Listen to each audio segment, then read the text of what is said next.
Okay, you're just going to turn the lights on like you have all 10 fingers, and no one will know the difference.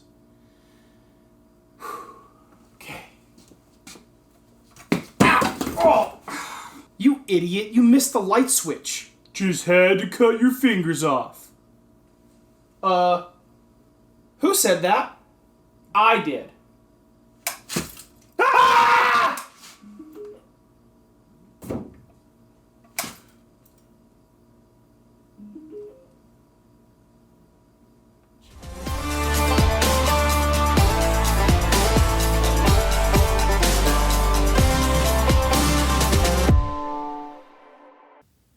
Hey everybody, and welcome to my shop. I got a big shout out from a channel called Make with Jake, and some of you subscribed from that video.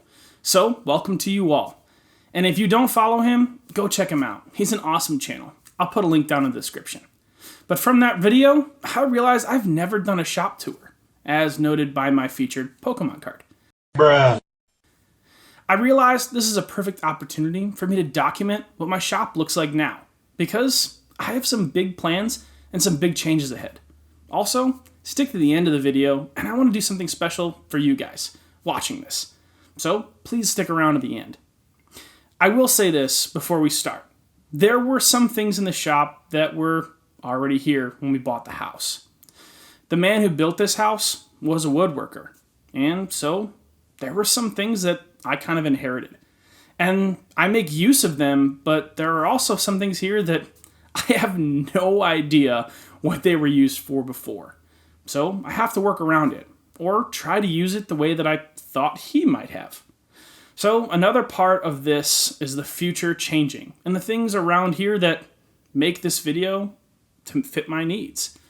So as we go around my shop, I'm going to talk about what's here, why it's here, as well as the future plans that are to come. Maybe there's going to be some stuff that you can use in your shop, or some things that I plan to do that you might do yourself. Or if you have done anything that I might mention, please send me some pictures of what you've already done to give me some ideas for my shop. In the description below, I'll put some links to my social media. So, without further ado, let's get started. So I'm going to start with the very center of my shop. And the very center of my shop is the most used tool. It's the table saw. This table saw is awesome, and a friend of mine actually gave it to me. It was sitting in their garage and they weren't using it. So they asked if I wanted it, because before I was using a job site saw, which is great, and it worked just fine, but this was a standalone saw. Thankfully, they offered it to me before I built my assembly table.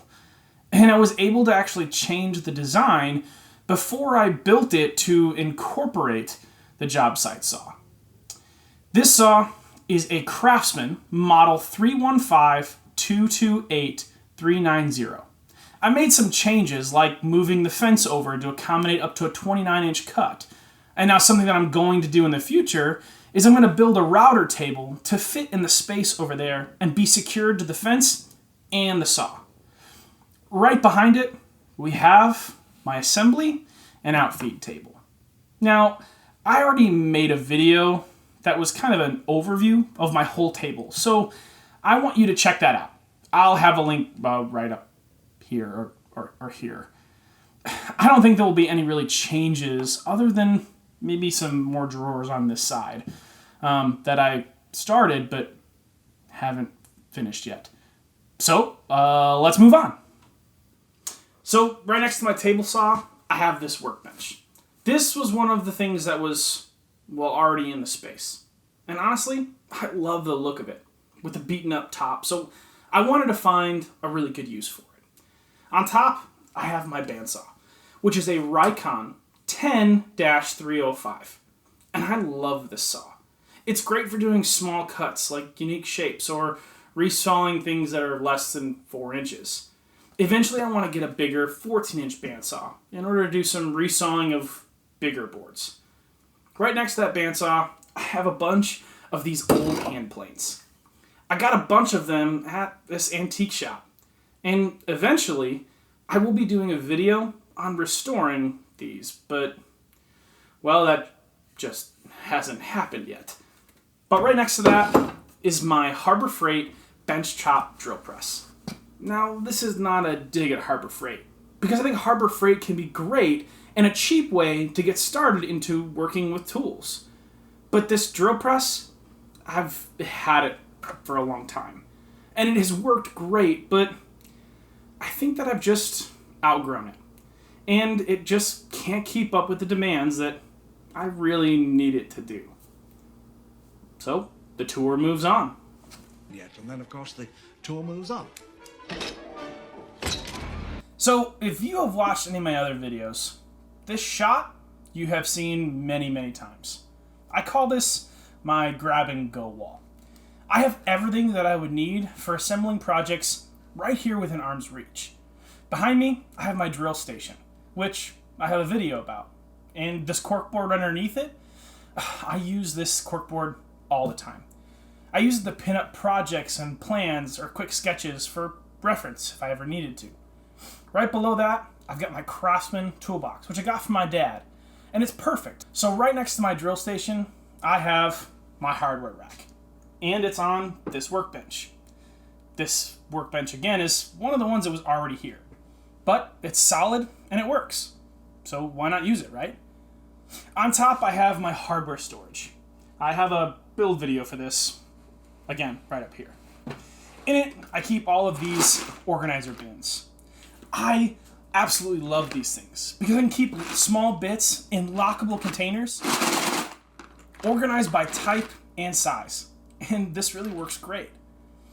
I was given actually these bins right here to a lady whose husband passed away, and they're great, but not my favorite. Eventually all of these are going to make it into containers like this, but that's a problem for future Joe to solve. Above all of that are my shorter clamps. This 2x4 that was up here was already in it, and it had a bunch of nails all the way across it. I'm not sure what it was used for before, but that's kind of where my clamps ended up. Eventually, I'm going to move all of my clamps so they're really all in one space, but I'll get to that in a second. Next to that, I have this cabinet. Now, this is where junk has really just piled up. It was empty space that I did not take the time to organize. But it's one thing that needs to be done. I have some battery chargers here, glue, sandpaper, extra hardware boxes, and a bunch of other crap. I really don't know what to do with this, but that's one thing. It kind of just happens. So I really need to create some dedicated storage for this cabinet so it doesn't continue to, well, look like this. So right here is my AC unit for the shop. Now I live in central Illinois, which means we have cold winters, but hot summers. This, again, was already here, and it worked great. It worked great to keep my shop cool, but the problem is all of the space around it. It's not being used. This is where eventually I'll be moving all of my clamps. You can see right here, I already have started the process by moving my bigger clamps. And this, well, straight edge. These are the things that I just didn't have a home for.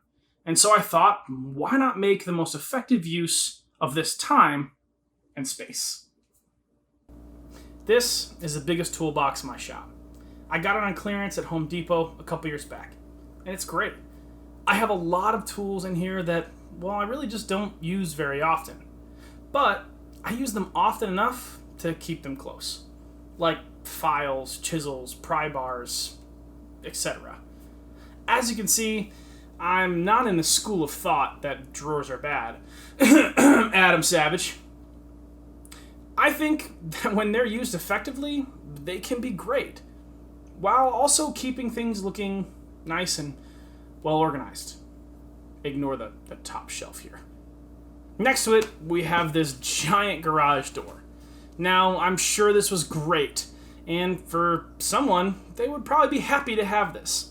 For me, I'd rather get rid of it and make some, huge doors in this space.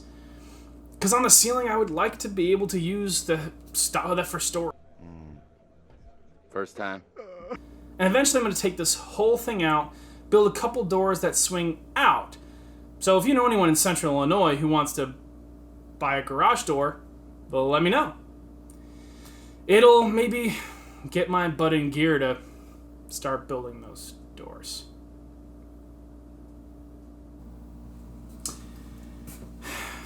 This is the ugliest thing you have probably ever seen. Most of this stuff kind of was just thrown up there as a way of getting it out of my way. Unfortunately, I'm the one who has to look at it all the time, and it drives me nuts. But I have a plan. Eventually, all of this is going to be gone, and I'm going to relocate my lumber rack right over here and put a big, nice workbench here with a French cleat wall. I know, super original. But it'll give me a little bit nicer look, because, well, this is really ugly. So over here is just another place where crap gets thrown, because it doesn't have a home. I have 100-year-old trim pieces that I ripped out of an old house, doors that came from that same house, and white trim. Why? Not a clue. But there it is! Believe it or not, there is a giant antique air compressor back there. I just can't get to it with all this crap. In this locker, I have all my chemicals. My finishes, stains, paints, caulks, glue bottles. If it's chemically related, it's in there. Eventually, with this corner, I'm going to move the cabinets over here, and I'm going to put these shelves will go away, because all of these are my home improvement tools, like tile saws, plumbing tools, drywall stuff. Whatever is job specific, it's in here. This will go away, and the fridge will move right next to the chemical cabinet. And I think I'm eventually going to get rid of the air compressor. Please don't hate me. And I'm also going to do cabinets all the way around in this corner. This will be a kind of a finishing station. This way I can have stain and paint projects without taking over my assembly table, and it'll be over here and out of the way. When I have multiple projects going at the same time, it's nice to have that freed up. Right here is my lumber rack, or at least that's what I thought he intended it for. The problem with storing all the lumber here is that there's, well, no really good airflow. These are solid shelves, and if I have boards that are trying to dry, it's hard. I have to use little spacers and shims to get it tucked away behind all of these sheet goods. Eventually, when the lumber rack is moved over there, this is where all my home improvement tools will go. So I can get rid of this ugly shelf. No, I did not pick the tablecloth either. Already here to keep the dust out. Tim Taylor would be ashamed of me. Alright, we're almost to the end. This is the last spot in my shop to cover. This is where I keep all my leatherworking tools and, well, stock. I don't show it very often in videos, but I use it a lot in the shop. I also recently bought a 3D printer that I will also make this area its home. But there's one problem. Dust in a wood shop does not mix well with 3D printing. So those old doors I showed you over there, eventually will make their home here. It will seal up this area to hopefully keep the dust out for the most part, and be a specific area of the shop for specialized tools. This might actually be my next video, because I gotta do something with those doors before I try to do anything else over there. This is also an area of the shop where, you guessed it, crap just piles up. Somebody gave me some old kids' rocking chairs that are Jenny Lynn's. Means not a lot to me, but I hear they're really nice. So I gotta fix them and try to sell them. Fence posts, insulation, file cabinets. I'm realizing that when I get stuff, I need to find a place for it before I just throw it where it fits. So, we've reached the end of the video. I'm glad you guys made it. Thanks for sticking around and watching this whole thing. I hope that you guys may have saw something you liked or something that inspired you to do in your own shop.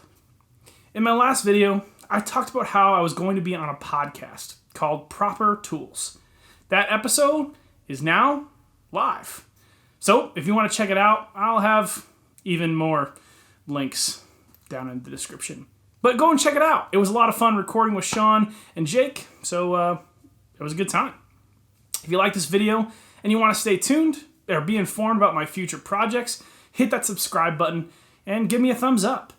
I got a couple other videos that you might like to check out. And, well, thanks for joining me here at Shepherd's Workbench. And we'll see you later. Oh, right. You're waiting for that special thanks, right? I did say watch all the way to the end, didn't I? Well, here's what I got for you for making it to the end of the video. I want to give you a free set of plans on my assembly table. They probably aren't the best, but they will be detailed, and well, they're free. All you have to do is follow me over on Instagram and send me a direct message, or a DM as the kids are calling it these days. But send me your email address and I'll send them over to you. Thanks for making it to this end of the video. See you later.